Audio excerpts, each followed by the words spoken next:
welcome Jack Ma. Thank you. Thank you. Thank you. We've all become very cognizant of Jack and his story. And when Alibaba went public with the largest IPO in history, we knew a lot more about him. So I want to talk about his personal story. I want to talk about how many times he tried and failed and what kept him going. I want to talk about where he is today and how he got here, and where he is going and how he expects to get there. And if he gets there, what will it all mean for him and for the people that he wants to inspire? So I begin with this question, though, Jack. Why are you back at Davos? It's a long break for 7 years. I think my last trip here was year 2008. But I was coming for year 2001 for the Young Global Leader for Tomorrow.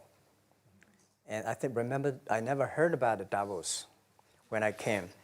But when I came, in the Switzerland, so many young people demonstrate. It was such a horrible thing that I was, and I asked them, why did they do it? They say, anti-globalization. And I say, why? Globalization is a great thing. Why people don't like it? And then we come all the way for 2 hours here. There's a machine gun. There's people checking. I say, oh, God, is that a forum or is it a prison we're going to go? Is that? But when I joined the forum at the Young Global Leader, I was thrilled by so many ideas. For the first 3-4 years, I learned what does the globalization mean? What does the corporate citizenship mean? What about social responsibility mean? All these new ideas, and I see so many great leaders talking about leadership, and I benefit a lot. And the year 2008 and 2009, when the financial crisis came, I think it's better go back to work, because we can never win the world by talking. So go back, spend 7 years. Now I come back, I think it's time to do something return. Because I learned so much. Let's talk 12 about years that. ago. So why I should not talking to the young global leader of today, sharing with them how we've gone through. Okay. So that was the thing. Let's start with where you are today. Just how big is Alibaba? How many people come every day? How many people come in a week? How fast is it growing? Yeah, we have over 100 million buyers visiting our site, shopping our site every day. And we created 100 million every day. We created 14 million jobs for China, directly and indirectly. And we grow from 18 people to 30,000 people, 18 people in my apartment, to now we have 4 big campus. Compared to 15 years ago, we were big, but compared to 15 years later, we're still a baby. And how big will you be 15 years from now? I think 15 years ago, I told my team that 15 years, in the past 15 years, we grow from nothing to this size. And 15 years later, I want people to know about Alibaba, know Taobao, because it's already everywhere. I want 15 years ago when we talk about what is e-commerce, why small business can using this e-commerce, this internet, can do business across the nation. And I hope 15 years later, people forget about e-commerce because they think it's like electricity. Nobody thinks it's a high tech today. Now, this is something that I don't want 15 years later, we still walk on the street talking about why and how e-commerce can help people. Talk about the IPO. Did it exceed your expectations? Well, it's a pretty small IPO, 250. Yes. Yeah. The largest IPO in the history of Wall Street. We raised. And number 2 was a Chinese bank. Thank you. I remember year 2001. We went to raise some 5 million, 3 million venture capitalist dollars in the USA, and got rejected. And I say we'll come back raising a little bit more. But I think, what we think more about is for $25 billion, how we can spend the money efficiently, because this is not the money, this is the trust from the world, the trust from those people. They want you to do better jobs to help more people. They want to have a good return. So I think gives me more pressure because when our market cap is bigger than IBM, for a certain day we're bigger than Walmart. We're one of the top 10, 15 largest market cap company in the world. I told my team and myself, is that true? We're not that good. Because years ago, people say, Alibaba model is terrible. Does not make money, have this and that, all the big bad things, because Amazon is better, eBay is better, Google is better, and there's no such model like Alibaba in the USA. So I told myself and people, we were better than people thought. But today, when we are that big size, I said, no, we are not that good as people thought. We're just a company 15 years old. Average age is 27, 28 years old, young people. We're doing something that human beings have never tried. So I want to talk about the future. Let me take you back to when you were born in Hangzhou, where the headquarters still are. Yep. And your campus is there. You don't have a loot, don't move your loot. Your headquarters roots are there. Yeah, you found it there, loot there. You grew up in the 60s. 64. Born in 64. That was the time of the Cultural Revolution. Yeah, it was the end of the Cultural Revolution. It was, well, my grandfather was a tiny landlord, was considered, after liberation, was considered to be a bad guy. So I was, I know how tough it was when I was a kid. You tried to get into 3 colleges. Mm-hmm. Each time they rejected you. No, I tried. There is an examination that young people, if you want to go to university, you have to take the examinations. So I failed 3 times. Right. But a lot of fail. I failed for funny things that I failed a key primary school test for 2 times. And I failed 3 times for the middle schools. And you will never believe in Hangzhou, my city, there's only 1 middle school that lasts only 1 year. It was changed from primary school to middle school because our graduates of our school, no middle school accept us because we were too bad. Yeah. They would become a middle school. What effect did it have, though, being rejected? Well, I think we have to get used to it. We're not that good. Even today, we still have a lot of people reject us. I think when I graduate from universities, and before I, for 3 years, I tried to fill in the universities. So I applied jobs for 30 times, got rejected. I went for a police. They said, no, you're not good. I went to even the KFC. When KFC came to China, come to my city, 24 people went for the job. 23 people were accepted. I was the only one guy.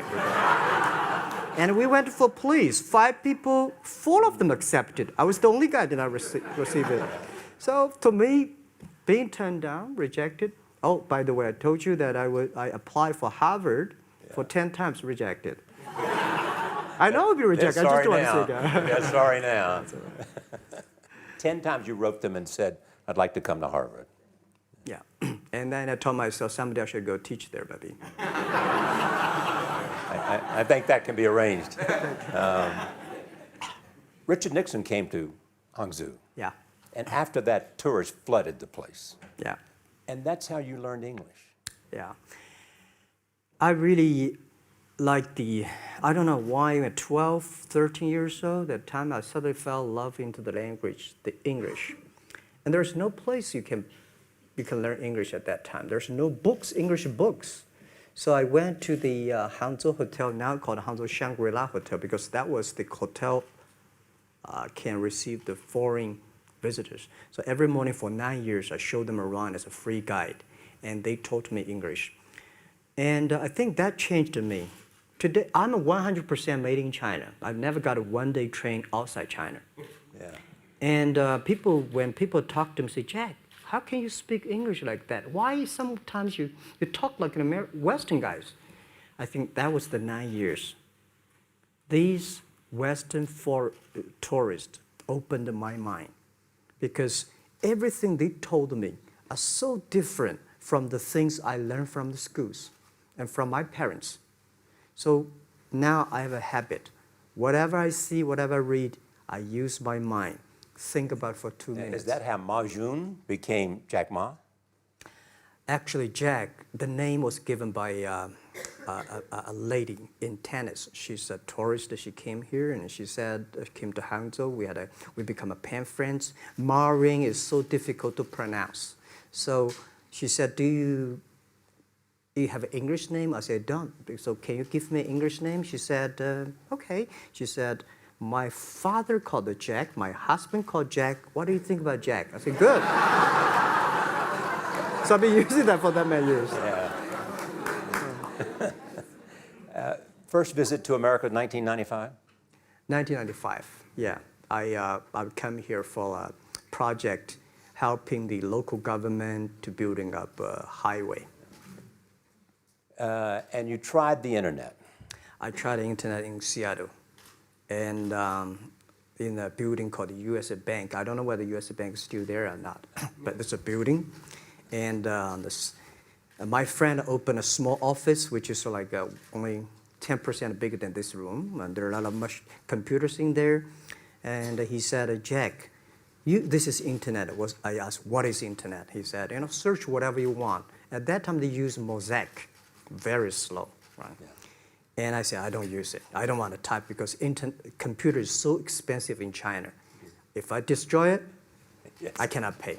He said, just to search it. So I searched the first word, beer.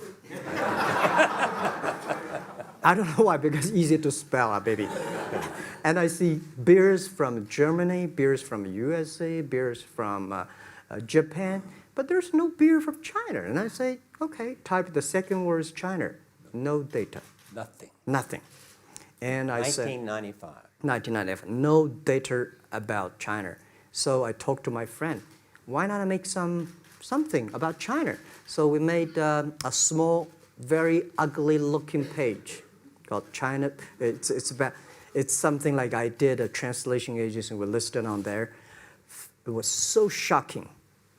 We launched at 9:40 in the morning. 12:30, I got a phone call from my friend. He said, Jack, you got 5 emails. I said, what is email? And they say, these are the things. So people so excited. Where are you? This is the first time I see a Chinese website on that. How can we can we do something together? So I think this is something interesting. So we should do it.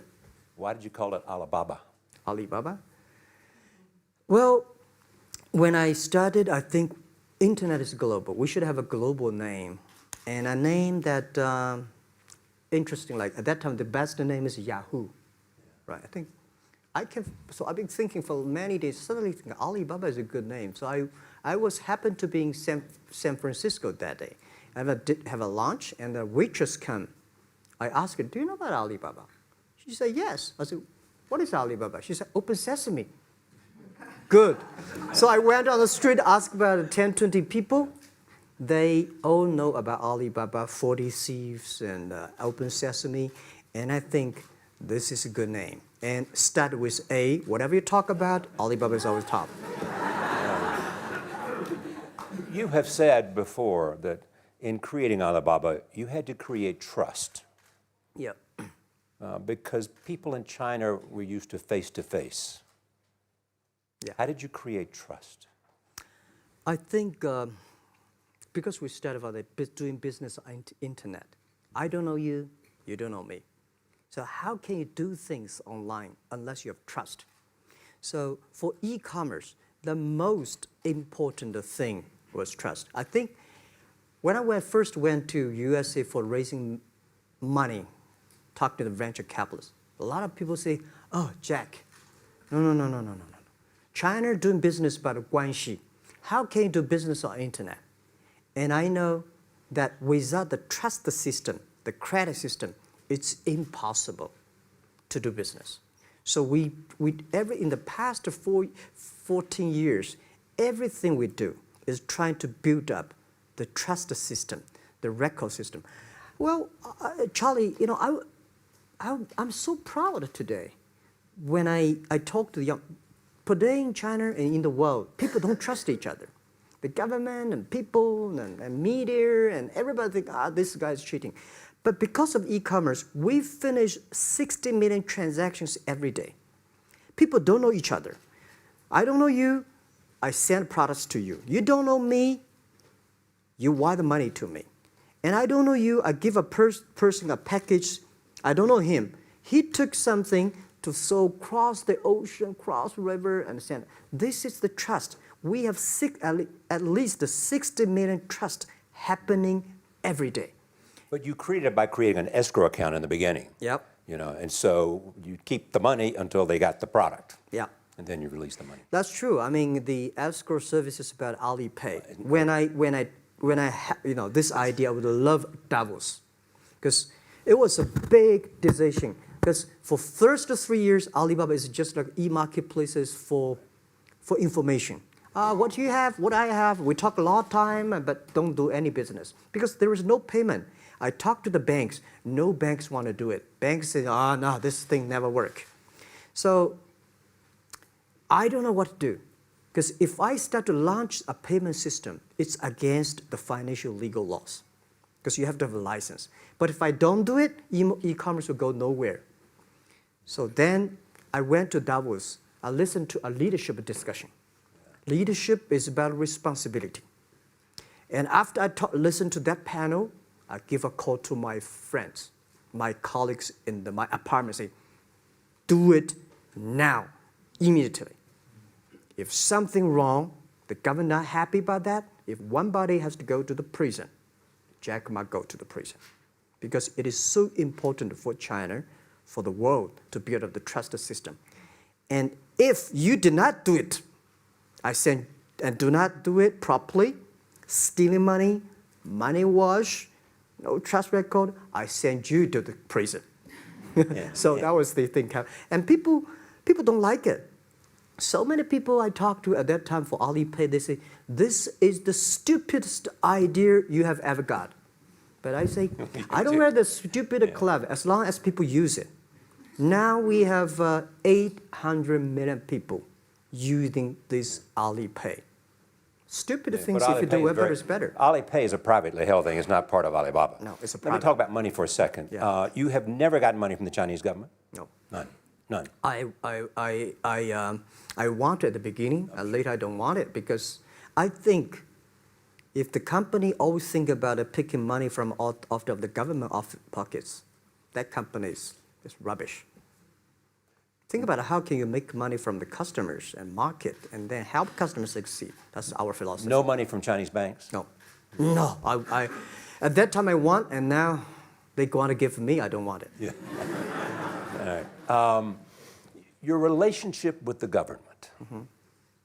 Yeah. What's your relationship? I mean, if they didn't, here's what some say, that you have existed in an environment that's not, they have restricted competition for you.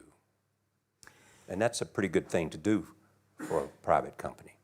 Yeah. I think the relationship with the government for us is very interesting. For the first 5 years, because I've been working as a part-time jobber for a government organization called Ministry of Foreign Trade, 1997, for 14 months. And I learned that you should never rely on government organization to do e-commerce. And I started a business. I told my people and team, in love with the government, but don't marry them. Respect them. And a lot of people say, well, government officers talking about internet, the censorship and this, that, and they worry about. I think it's the opportunity, it's a responsibility talking to them, tell them how internet can help. So you tell them we create jobs. Oh yeah, I think a lot of people debate and fight against them. And in the first 12 years, anybody come to my office, I sit down talking to them, how we can help economy, how we can create jobs, why China will improve by the internet. I think because internet that time is new to any government. And if you convince somebody, and you have the chance. So today I'm very talkative. That probably, this is why I talk to so many people. So, I mean, if the government comes to you and asks you to do something for them. Normally, when government comes say, Jack, can you do this project? I say no. I say no. I can introduce some friends who are interested in doing that for you. But if they continue to want me to do it, I say, okay, I do it, but I don't charge. I hope next time don't come to me again. But recently, we help some government organizations do it. For example, every Spring Festival, the train ticket is so difficult. Hundreds and thousands of farmers work in the cities. In the Spring Festival, they go to the hometown. But when they order tickets on the other way, the whole system crashed for 5 years. So I told my young people, go support them. Don't charge anything. Because I don't want to see millions of farmers go back to city and they cannot buy the tickets. So it's something that it's not for money. It's something it's not for the government. It's for the millions of people. They can buy tickets in the snowy night and they don't have to wait. They just use mobile phone, online, they get ticket. One way stop along the route to where you are in that big IPO was Yahoo. Jerry Yang gave you invested $1 billion. Yeah. $1 billion. Yeah. It turned out to be a pretty good investment for Yahoo. Yeah. But one time after another, you raised this money on your own outside of China with investors. Yeah, I'm very thankful for all the investors because 1999, year 2000, and even at the Yahoo time, a lot of people say this Jack is crazy. He's doing something that we don't understand.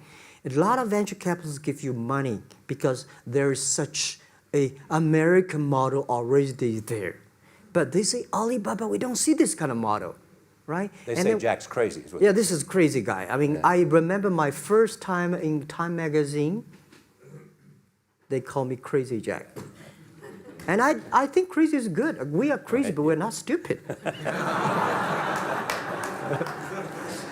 We know what we are doing, but if everybody agree with me, if everybody believe our idea is good, we have no chance. So that's the money we raised. We're very thankful. So when our investors make a lot of money, I feel proud and honored. As you know, in the United States, issues have risen about privacy. Yeah. Google and Apple, and questions of whether the government should have access to files. How do you handle that if the Chinese government says you know a lot about people? You have transactional relationships with lots of people. And they say, we want to see your files. Well, so far I don't have this kind of problems from Chinese government. And I told them, any government, if you come here for the national security, anti-terrorist, well, anywhere, anti-terrorist, we work together. It's a criminal, we work. But rest of that, no. I said, we are a business. The data is so precious because we don't know how. Because if we give to anybody, it's going to be a disaster. And also about privacy issues. I think, just like hundreds of years ago, people say, I would rather put money under my pillow rather than put in the banks. But today, banks, they're special. They know how to protect money much better than you do. Privacy issues, all these kind of securities, today, we may not have the solutions. We don't have the answer. But I believe our young people have the solutions. In the next 10, 20 years, there will be breakthrough on that. And I'm fully confident on that. Your life is a testament to the idea that nothing is impossible. That if somebody says no, you say it's just the beginning. Where does that come from? Well, at the beginning, I never thought, I thought when I was young, I said, everything's possible. Now I know not everything's possible. When you have something, you have to think about, you have to consider about the others. You have to consider about the customer, society, your employees, your shareholders, society. There are so many things that I think if you continue to work hard, there's possibility. And I just feel that I'm enthusiastic about what we are doing. At the beginning, for the first 5 years, I just want to survive. And 5 years later, I think... That's 2000, from 90... Yeah. But later, I think, wow, so many people's life changed. I was so excited, you know, for the first 3 years, we made zero revenue. Zero revenue. But we are so excited to continue to work. You know what happened?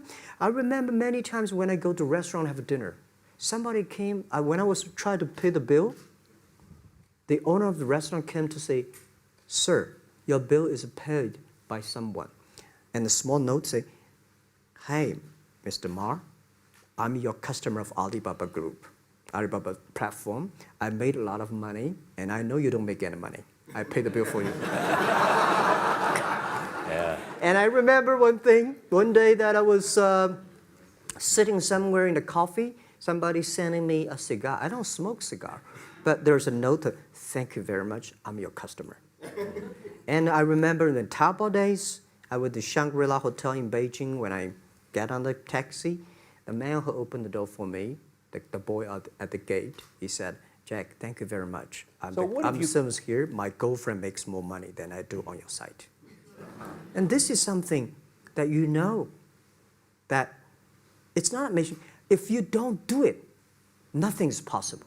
If you try to do it, at least you have the hope. The revenue comes from advertising and a smaller amount from transactional fees. Yeah. Most of it from advertising. Tiny.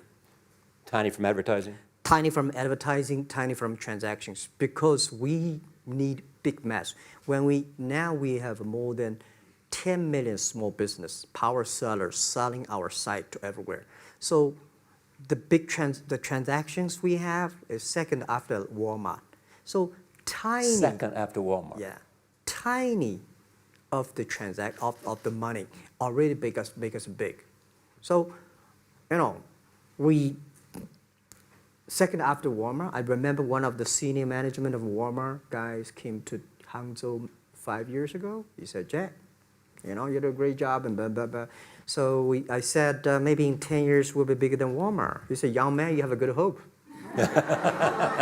So we said, "I have to make a bet. I think in 10 years we'll be bigger than Walmart on the sales." Because if you want to have 10,000 new customers, you have to build a new warehouse and this, that. For me, 2 servers. What's your market cap versus Walmart today? I don't know, but I don't maybe, either. yeah, some. It's close. I think so. Maybe we should check later. All right. Yeah. So where are you going? What does Jack want? I think because the name for Alibaba, we are internet company, happen to be in China. We have the same spirit and entrepreneur spirit like every great entrepreneurs in the world. And I remember the day when I started Alibaba, we want to have a mission helping small business doing easier. So next step is, today, so many millions of small business using our platform to sell things, and over 300 million consumers buy things from our site, cheapest, efficient. So what I'm thinking about, how we can make Alibaba a platform for global small business. My vision is that if we can help a Norway small business can sell things to Argentina, and Argentina consumers can buy things online from Switzerland, and we can build up, which I called, I don't know, maybe not right word, called EWTO. The WTO is great, past century. But WTO helps so many big companies to sell things across the nation. Today, internet can help small business sell things across the oceans, across the nations. And I hope that we can serve 2 billion consumers. 2 billion consumers. 2 billion consumers. We can help 10 million small business outside China. Help them. Outside China. Outside China. Because we help the American farmers in Washington State almost 300 tons of cherries to China last year. Cherries. Before we sell, the ambassador of US came to me and said, Jack, can you help us selling cherries? In China. I said, what cherries and the fruits? He said, why not? I said, why not? Let's try. So that when we start to sell cherries, the cherries still on the trees. So we start a pre-order, 80,000 families order cherries online. So we pick up the cherries and ship into China. Within 48 hours, we sell the cherries. The consumers are so happy. But we got a lot of letters complain after 3 days. They say, why only 100 tons? Why we should not get more? So we sell, 2 months ago, we helped the Costco. We sold 300 tons of nuts to China. So I'm thinking about if we can sell, we're also selling Alaska seafood to China. So if we can sell seafood, if we can sell the cherries, why we cannot help American and European small business selling things to China consumers? China needs that. So this is what I want to do is that 2 billion consumers, China, Asia, developing nations, how we can let them buy things globally. Alibaba rode with the millions of people that went from poverty to the middle class in China. I mean, you were right there growing as they grew and increased. When you look at the international markets, you're doing well in Russia? Yeah. How well? We do pretty good on Russia, and we do also pretty good in Brazil. In Brazil? Russia, I think now I don't know, we are if not the number one, we're the number 2 or number 3 largest. E-commerce. E-commerce. I remember last year we had a campaign. The campaign is that a lot of Russian girls and boys want to buy things from China. You know how many days a Russian girl placed an order and received the products from China? 2 years ago, 4 months. Even that, people are so happy about all the thing. And last year, the campaign, within 1 week, we crashed the whole logistics system of Russia. All right. You were also seen in Hollywood. Yeah. What are you doing in Hollywood? Well, I like the Hollywood innovation and the digital background. I learned so much about the Hollywood movies, especially the Forrest Gump. You love Forrest Gump. I love Forrest Gump. Well, why do you like him? Simple, never give up. Never give up. People thinking he's dumb, but he knows what he's doing. And I was very depressed the day, year 2002 or 3 in the States, when a bit earlier than that. I was very depressed when I could not find out a way for the internet. And then I watched the movie in my friend's home, Forrest Gump. When I see him, I think, this is the guy we should learn from. Believe what you're doing, love it, whether people like it, don't like it, be simple. And like the word, life is like a box of chocolate. You never know what you can get, right? I never know I would be here talking to you and talking to Charlie Rose. I never know. But today I made it. I told my people in my apartment 15 years ago, guys, we have to work hard, not for ourselves. If we can be successful, 80% of the young people in China can be successful. We don't have a rich father, powerful uncle. We don't have $1 from bank, 1 cent from government. Just work as a team. So what do you worry about? I worry about it today. Young people, a lot of young people lose hope, lose vision, and start to complain. Because we also have the same period. Because when it's not a good feeling being rejected by so many people. We also depressed, but at least later we find that the world has a lot of opportunity. How you see the world, how you catch the opportunity. So, and the Hollywood gives me a lot of inspiration. You know? But you were out there for business. You were out there because you want to make movies and sell them. I want to make the movie for business-wise. We are e-commerce company. We have a lot of products that need logistic. But movie, TV, these are things you don't need logistic system. And movie probably is the best product that can help Chinese young people to understand. Because one thing I told the Chinese people, my friends, in American movie, all the heroes at the beginning, they look like a bad guy. Terrible things coming, they become a hero. And finally, they all survived. China, if you're a hero, all the hero died. So, because only dead people become the hero. So nobody want to be the hero. So you want to change the Chinese definition of hero? Yeah, I want to say hero. Today we have so many heroes who live in this world. Are you still writing these kung fu novels, or are you just reading them? I read them, and I start to write something. I think it's fun. The kung fu is something you start to think about something that you cannot do. But if you have some luck, if you continue to practice, if you got a good master, if you're a good team, you get expert. So at least to make me, when I'm busy, when I'm tired or frustrated, I read kung fu books. And You also travel with a Tai Chi. Am I saying that right? A trainer. Tai Chi? Tai Chi. Tai Chi. Tai Chi, yeah. What does that do for you, other than keep you in good health? I love Tai Chi. Tai Chi is a philosophy about yin and yang. Yeah. Tai Chi is about how you balance, how you work, like a competition. People say when I compete with eBay, say, you hate eBay. No, I don't hate eBay. It's a great company. You know, they come, I go. You know, Tai Chi is like, you fight here, I go over there. You put it on the top, I go to down, right? So it's a balance, right? You are heavy, I'm small, you know. When I'm small, I can jump. You're heavy, you cannot jump. So the Tai Chi is about a philosophy. I use in Tai Chi philosophy in the business. Calm down. There's always way out. And keep yourself balanced. And meanwhile, don't try to because business is a competition is a fun. Business is not like a battlefield. You die or I win. Business, even if you die, I may not win. Right? So it's about fun. So Tai Chi gives me a lot of inspirations.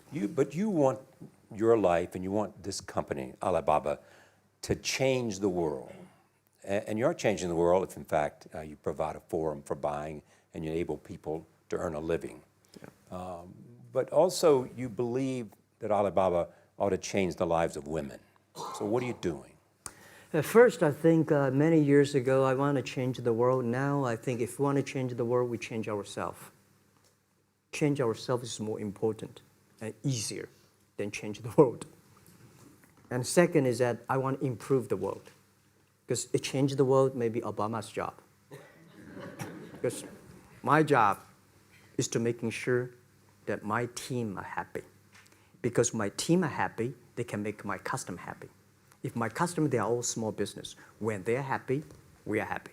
About women, one of the secret source for Alibaba's success is that we have a lot of women.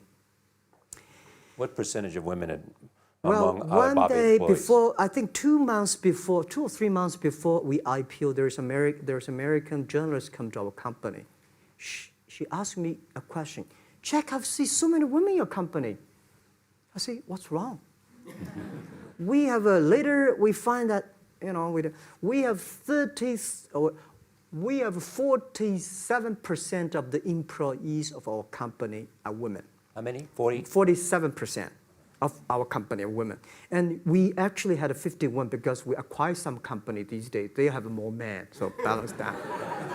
But these are women in top-level positions? 33% of the management are women. And 24% of the senior management, very top level, are women. We have a women CEO, CFO, CPO, Chief People Officer, and we have everywhere. And I think so comfortable to working with them because women, in this world, if you want to win in 21st century, you have to making sure that making other people powerful, empower others, making sure the other people better than you are, then you will be successful. So I find the women, they think about the others more than they think about themselves. Right. Yeah, women think about the kids, husband, parents, much more than the man. And the user-friendliness. A couple of things I want to talk about before we go, because we have less than a couple of minutes. China today, are you worried the economy slowed down? No, I don't worry about it. I think China is doing, it's slowing down is much better than keep on 9%. China today is the second largest economy in the world. It's impossible to keep 9% of the growth. If China still keeps the 9% of the growth of the economy, there must be something wrong. You will never see the blue sky. And you will never see the quality. China should pay attention to the quality of the economy. China should not. So if we have a lot of influence, like Hollywood movies, things, and we have sports and these things in the GDP, will be much better. So I think, just like a human growth, this body can never grow. Certain time, the slow of growth of the body is slow, but you should grow your mind, grow your culture, grow your value, grow your wisdom. I think China is moving to that direction. And you saw Modi in India? Pardon? Did you see Modi in India? Not yet. I'm looking forward to that. So you'll go to India. Yeah. Finally, there's this. You're one of the world's richest people. Your company is one of the world's richest companies. What do you want beyond Alibaba? Well, about richest people, I was really not happy in the past 3 months when people say Jack Ma is the richest people of China. Global celebrity, they said. No, I'm not. When I started the business, you are. I never thought, because how many? Yeah, maybe I am. But I think 15 years ago, in my apartment, my wife was at that time one of the 18 founders. I asked her, "Do you want your husband to be a rich person?" I never said rich person in China, rich person in Hangzhou. Or you want your husband to be a respected person? She said, "Of course, respected." Because she never believed, and I don't believe we'll be rich people. We just want to survive. But I believe when you have $1 million, that's your money. When you have $20 million, you start to have a problem. You worry about inflation, which is stock to buy and this, that, had it come. When you have $1 billion, that's not your money. That's the trust society gives on you. They believe you can manage the money, use the money better than the government and the others. So I think today, I have the resources, do more things. With the money we have, with the influence we have, we should spend more time on the young people. And I would say, someday I'll go back to teach, go back to school, spend time with the young people, and sharing with them what I done. So the money is not mine. I just happily and having these resources, then I want to do a better job. Just tell them your story. Yeah, tell them the story and tell them that if Jack, I don't think in this world there are a lot of people be rejected more than 30 times. If we, the only thing we never give up, the only thing we're like a Forrest Gump, we keep on fight. We keep on changing ourselves. We don't complain. Whether you were successful or not successful, I find that people, when they finish the job, if they make the mistake, if they fail, if they always complain the others, this guy will never come back. If the guy only check himself, yeah, something wrong with me here, something wrong with me there, this guy has a hope. Jack, on behalf of everybody in this audience and a television audience around the world, thank you for taking your time to be with us. Thank you, Ray. Thank you. Thank you. Thank you. Thank you. Thank you so much, Rob.